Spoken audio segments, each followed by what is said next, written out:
With that in mind, I'm going to show you a publication, The Turtle and Bird Spring, which was written by CHRISTINA Ortolani, if I enunciate it properly, and it's illustrated by Christina Ball.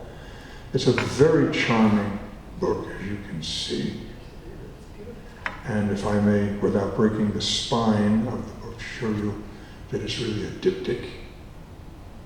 And if you look at the interior, you just see what a charming read for a child to learn literacy. I absolutely congratulate the authors on this. This will be coming out shortly, but the author is coming out sooner than it. So let me bring up CHRISTINA, and let's see what she has to treat us with. CHRISTINA, please.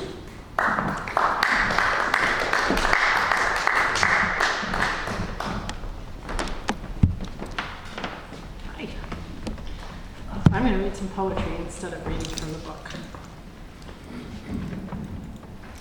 Oh, okay. The first poem I'm going to read is called Yearning. I yearn for the sound of you, for your footfalls in my hall, loud laughter in my kitchen, noisy, happy chaos in my home. I yearn for the smell of you, shampoo in your hair, sweet the sweat of your labor, the unique scent of your skin. I yearn for the up-close, in-person sight of you, to see sunshine shimmer in your hair, witness the wrinkles and veins in your hands, to watch your irises dance with mischief or anger and blur through my tears. I yearn for the touch of you, for your firm embrace of arms tight around me, a friendly pat on my back, your whisper in my ear, the press of your lips upon my skin. I yearn for the taste of you, to nibble from your plate, play footsies under the table, to taste your tongue between my lips, and drink all of you in without fear. I dare never take you for granted, if I am able to be with you again. Next one is called It's Easy to Forget.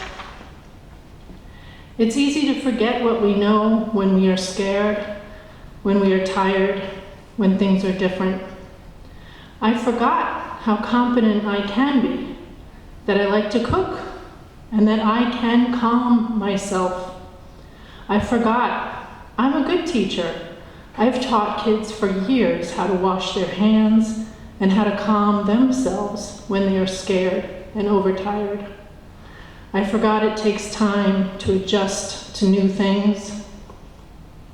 I forgot to stop and listen in the midst of all this to the quiet, encouraging voices who taught me long ago what to do, who showed me how to stay safe and how to do so many things.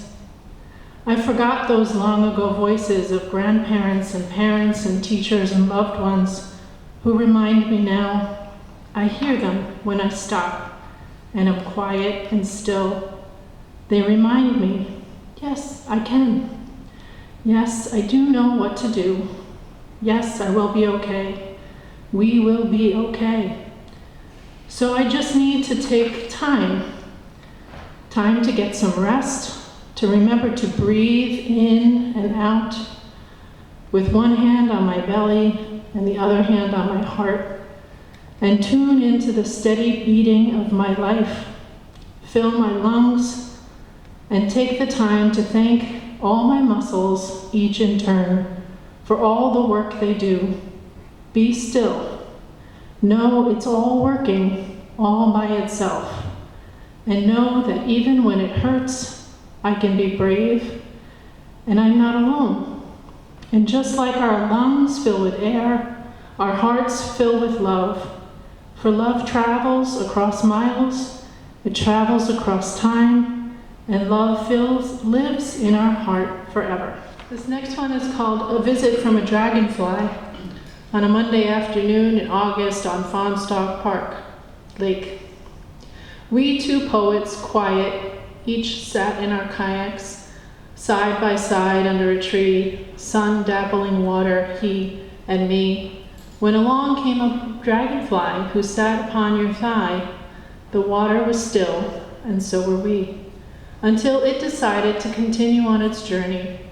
Only then did we resume quiet conversation, observations of reflections of leaves in the lake, till it was time for us to take our leave, and now our turn to continue on our journey. 3 daffodils. And I'll do one more after that, and then I'm done. No, keep going. Okay. I cut 3 daffodils to bring inside. Selfish of me. To brighten my table, I cut your life short. I left one to encourage the others to grow.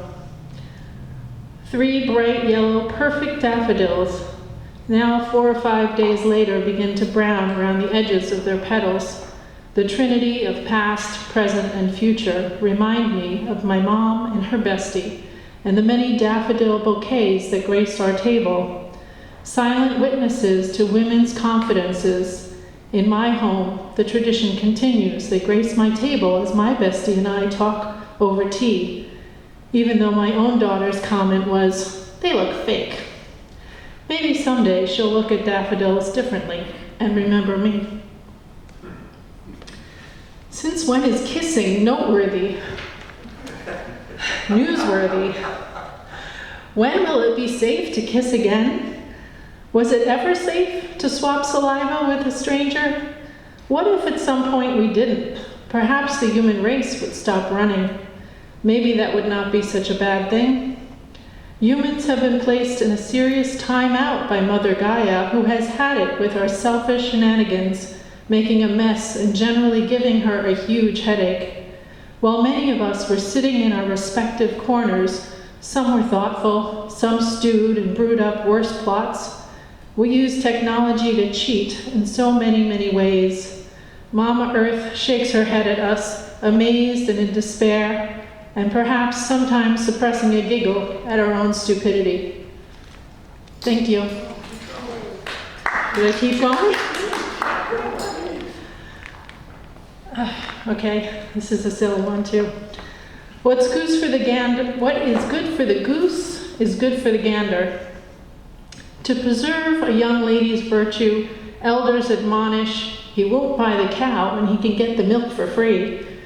Conversely, in these modern times, where what's good for the goose is good for the gander, why should she take care of the pig if a taste of the sausage is all she's after? Swipe right, swipe left, to whom in whom to invest. So many to choose, such lonely blues. It's hard to find the right somebody for me, but ultimately, all I can do is be the best partner I can be. Okay. Dandelion Wishes. We wish for so much, forgetting we have so much. Wish upon a star, or wish blowing dandelion seeds afar. Starlight bends, distorted by the lens, we view all we think we knew. Will wishes and seeds sail to fertile ground? Will they grow to be profound? We may never know.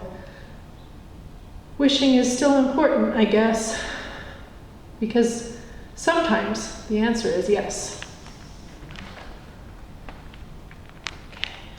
Fried love in a box. Here, Ma, my 6-foot chocolate angel drops a delicious smelling, greasy cardboard box in my lap before escaping out the door. Tangible love in a box. In just 18 years, he's already seen such grief. His birth mama, an addict, unable to provide, gifted me motherhood to this beautiful man-child. Already lost the man he called daddy, in so many excruciating degrees, until tossing dirt upon his coffin just before Christmas, his freshman year of high school. I'm so proud of this kind young man. His basketball buddy since childhood is now deep in grief after losing his daddy, and their coach died in a car crash just last week. And somehow, my son just knows how to be his good friend now, and how to simply comfort me by sharing his sweet, deep-fried Oreo cookies. Thank you.